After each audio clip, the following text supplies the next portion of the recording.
BPSC 17वीं prelims संपूर्ण परीक्षा के रद्द की मांग को लेकर बीपीएससी अभ्यर्थी जो हैं वह पटना के गर्दनीबाग स्थल पर धरना दे रहे हैं। लगातार कड़ाके की ठंड में बैठे हुए हैं।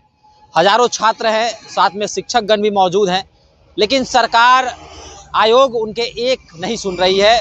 लगातार यह चर्चा है, अभ्यर्थी यह पूछ रहे हैं कि आखिर परीक्षा रद्द होगी या नहीं होगी। देखिए, सब्र का बांध अब टूट रहा है। अभ्यर्थियों के मन में यह आशंका है कि शायद परीक्षा रद्द ना हो। सरकार आखिर क्यों नहीं सुन रही है? विपक्ष के लोग आखिर इस पर सवाल क्यों नहीं उठा रहे हैं? विपक्ष के लोग आकर धरना पर क्यों नहीं बैठ रहे हैं? देखिए, तमाम सवाल जो है अब अभ्यर्थियों के मन में कौंधने लगे हैं, आने लगे हैं। देखिए, इस गंभीर मुद्दे को लेकर बातचीत करने के लिए मेरे साथ वरिष्ठ पत्रकार आदेश पुरी जी हैं। आदेश पुरी जी, आप बीपीएससी को लगातार कवरेज कर रहे हैं, लगातार बहुत अंदर से देख रहे हैं ये तमाम चीज़ों को, क्या कहेंगे? सब्र का बांध क्या अब अभ्यर्थियों का टूटने लगा है? क्या अब परीक्षा रद्द नहीं होगी?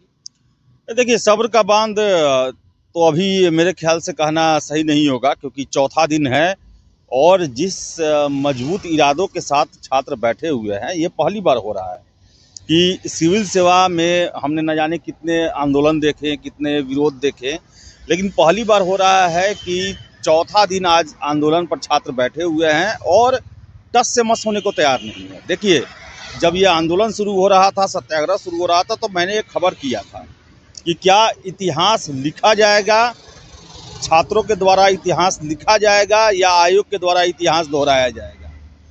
तो इतिहास मुझे लिखने की तरफ जो है इशारा मिलते जा रहा है। देखिए, चौथा दिन है, अगर ये नहीं माने तो कुछ ना कुछ तो निर्णय लेना ही पड़ेगा।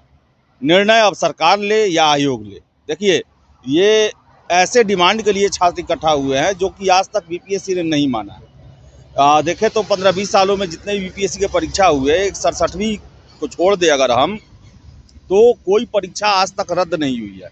67वीं चूँकि पेपर लीक हो गया था, उसके सबूत मिल गए थे, इसी कारण उसी दिन रद्द कर दिया गया। लेकिन पीटी परीक्षा में अनगिनत विवाद हुआ है। आज तक आयोग जो है ये कभी नहीं किया कि एग्जामिनेशन रद्द किया, लेकिन इतना बड़ा आंदोलन हुआ भी नहीं। चौथा दिन 24 घंटे छात्र धरना स्थल पर बैठे हैं। उनका एक ही रट है, सारे एग्ज़ाम को कैंसिल किया जाए, वरना हम टस से मस नहीं होंगे। चलिए, बहुत सारे लोगों का जो है वो सब्र का बांध टूट रहा है, लेकिन इन सब के बावजूद आंदोलन उसी स्वरूप में है जिस स्वरूप में शुरू हुआ, सत्याग्रह के स्वरूप में ही है। और कोई भी उदंडता या फिर नियम कानून का जो है उल्लंघन देखने को नहीं मिला है। अनुशासित हैं पूरा। ये सिविल सेवा के कैंडिडेट ये परिचय दे रहे हैं कि वो अनुशासित हैं और अनुशासन और कानून के दायरे में रह के ही वो अपना प्रदर्शन करेंगे, विरोध दर्ज कराएंगे। और लगता तो है मुझे ऐसा लगने लगा है कि छात्र इतिहास लिखेंगे। क्या लिखेंगे? लगने लगा है मुझे। हो सकता है कि अगर इनका धरना अगर 2-3 दिनों तक नहीं रुका तो अंततः आयोग को झुकना ही पड़ेगा। लेकिन आयोग आखिर झुक क्यों नहीं रही है? तमाम साक्ष्य अभ्यर्थी दे रहे हैं। सोशल मीडिया पर कई ऐसे वीडियोस वायरल हैं, आपको भी कई अभ्यर्थियों ने वीडियोस भेजा है। तमाम न्यूज़ चैनलों पर वीडियोस चल रहे हैं कि परीक्षा के अंदर किस प्रकार की व्यवस्था थी, कैसे प्रश्न पत्र लेट से मिला। कई अभ्यर्थी तो अपना एडमिट कार्ड भी दिखा रहे हैं कि एडमिट कार्ड में भी जो है त्रुटि पाई गई। तो क्या कहेंगे कि आखिर इस आयोग मानने को तैयार क्यों नहीं है? क्या आयोग का अड़ियल रवैया है? क्योंकि बीपीएससी चेयरमैन भी अभ्यर्थी जो है वह सवाल उठा रहे हैं कि अतुल प्रसाद के कार्यकाल में जो है अच्छा काम होता था, लेकिन ये जो अध्यक्ष हैं यह थोड़ा सा इनका जो व्यवहार है वो तो अच्छा नहीं है। इस पर क्या कहेंगे? देखिए, व्यवहार का बात नहीं है, बीपीएससी आदत से मजबूर है। ये जो अभी खेल चल रहा है ये लगातार कई सिविल सेवा में बीपीएससी के द्वारा किया गया है। और कहा जाता है ना कि आप हमेशा अगर एक ही चीज़ दोहराएंगे तो सामने वाला कब तक बर्दाश्त करेगा। ये छात्रों का सब्र अब जवाब दे दिया। जो बीपीएससी हमेशा एक तरफा जो काम करती थी, गलत क्वेश्चन सेट करना, स्तरीय क्वेश्चन सेट नहीं करना, अपनी बातों को ज़बरदस्ती मनवा देना, छात्रों की परवाह नहीं करना, ये जो सिलसिला चलता आया है वो उसी का रिएक्शन है कि अब छात्र कह रहे हैं कि अब हम भी नहीं मानने वाले। ये इसी का रिएक्शन है। अब बताइए आप कि किसने कहा था बीपीएससी को हर एक लगभग मैक्सिमम सेंटर पर छात्र ये कह रहे हैं कि देर से हमें प्रश्न पत्र मिला। आप 11:01 पर बर्दाश्त नहीं करते हैं और आप 25 मिनट एग्जामिनेशन में क्वेश्चन पेपर देना, ये अपने आप में बहुत बड़ा ये अनुशासनहीनता है। ये धोखा है छात्रों के साथ, और उसके लिए आप कंपनसेशन नहीं देते हैं। समय की बात चेयरमैन साहब कहते हैं, लेकिन किसी सेंटर पर एक्स्ट्रा समय नहीं दिया जाता है। 2 बजते बजते कॉपियाँ छीन ली जाती है। तो आयोग जो है वो खुद को बदलने को तैयार नहीं है। आखिर आयोग को ये समझना चाहिए कि हजारों छात्र जो हैं वो गर्दनी बाग में पिछले 4 दिनों से आपके परीक्षा के खिलाफ आंदोलन कर रहे हैं।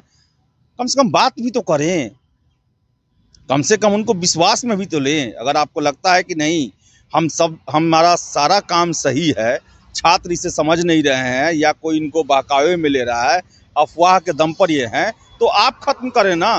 आप बुलाएं उनको और वस्तुस्थिति को स्पष्ट करें कि कैसे अफवाह है, कैसे आपको सही चीज़ की जानकारी नहीं है। करे दूध का दूध पानी का पानी, लेकिन आप छोड़ दिए हैं। इस तरह लग रहा है कि कोई मतलब ही नहीं है। और मैं आपको शुभम बता दूं, ये अगर 2-3 दिन तो और इग्नोर हुआ तो अंत में झुकना पड़ेगा इन्हें, और फिर बाद में आकर सफाई देना पड़ेगा, ये करना वो करना। जिस तरह नॉर्मलाइजेशन को लेकर हुआ, ये शिगुफा एक छोड़ दिए और उसके बाद ये नियमों का हवाला देने लगे। सारा कुछ नियम से नहीं चलता है, तो इसमें जो है अंत में उनको झुकना पड़ा, नोटिस जारी करना पड़ा। और कैसे छात्र नहीं मानते कि नॉर्मलाइजेशन नहीं करने जा रहे हैं। शिक्षकों के साथ बैठक हुई, उसमें आपने उनको मैसेज दे दिया कि हाँ नॉर्मलाइजेशन किया जाएगा, आप छात्रों को समझाएं। आपने पीसी में कहा था कि हम मल्टीपल क्वेश्चन सेट का यूज़ करेंगे, हम 2 शिफ्ट में भी एग्जाम ले सकते हैं। क्या उस पर स्पष्टीकरण दिया गया? समय रहते नहीं दिया गया। जब छात्र सड़कों पे आए, लाठियाँ चली, गिरफ्तारी हुआ, तब उसके बाद नोटिस आता है, और उसके बाद जो है आप हर एक पत्रकारों को बुला के पीसी करते हैं और पर्सनल इंटरव्यू देते हैं।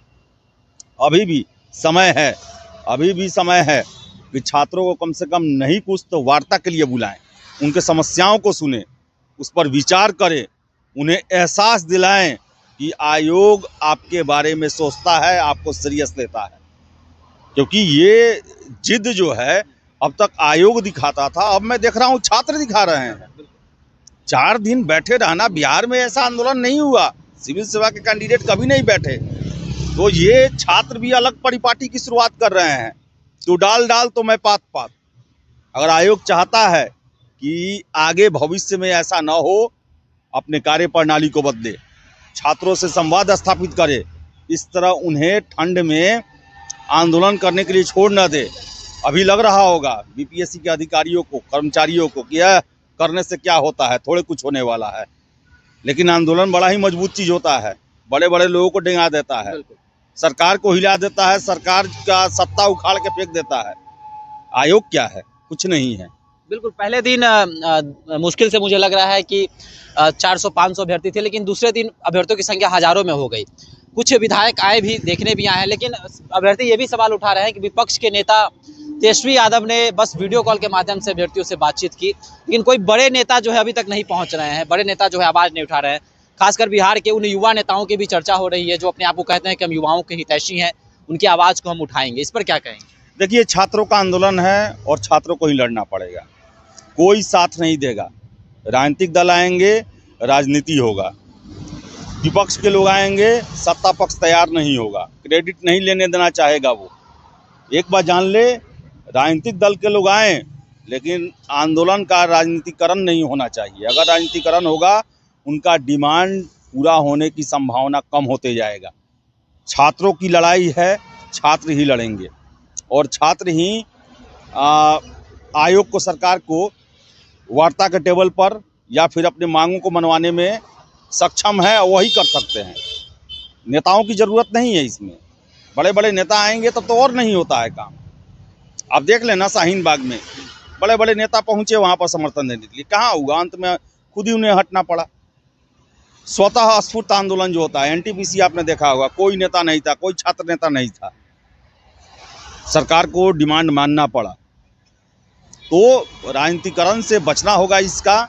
चलिए, नेता आए, स्वागत कीजिए, वेलकम कीजिए, और उनको कहिए कि बस आप यहाँ फ़ोटो खिंचवाने के लिए और रील बनवाने के लिए नहीं आइए, आप हमारे समस्या का समाधान करवाइए। उनसे आप अपने उद्देश्य से न भटके।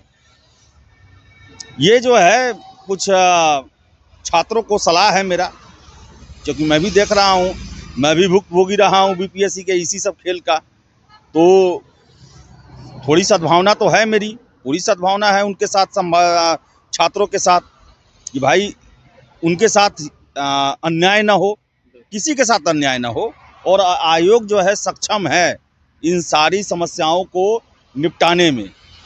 उनके पास बहुत उपाय हैं, लेकिन प्रयास उनको करना चाहिए। और छात्रों को मजबूती से, अगर वो डटे हुए हैं, कानून को अपने हाथ में न ले, सत्याग्रह कर रहे हैं, करे वो, संभावना है कि इस पर सुनवाई होनी चाहिए। मुझे तो लगता है इतिहास रचेंगे ये लोग। चलिए, तो आदेश जी ने बहुत बड़ी बात बताई है कि छात्रों की लड़ाई है, छात्रों को ही लड़ना पड़ेगा। अगर इसका राजनीतिकरण हुआ तो फिर यह मुद्दा गौन हो जाएगा। तो आपको क्या लगता है, जिस तरह से कड़ाके की ठंड में छात्र आंदोलन में भिड़े हुए हैं, लगे हुए हैं, कड़ाके की ठंड है, पटना का तापमान जो है रात में 7 से 8 डिग्री हो जाता है, और इस कड़ाके की ठंड में शिक्षक, छात्र हो, अभ्यर्थी हो, लगातार जो है ये लगे हुए हैं कि परीक्षा रद्द हो, परीक्षा रद्द की मांग कर रहे हैं।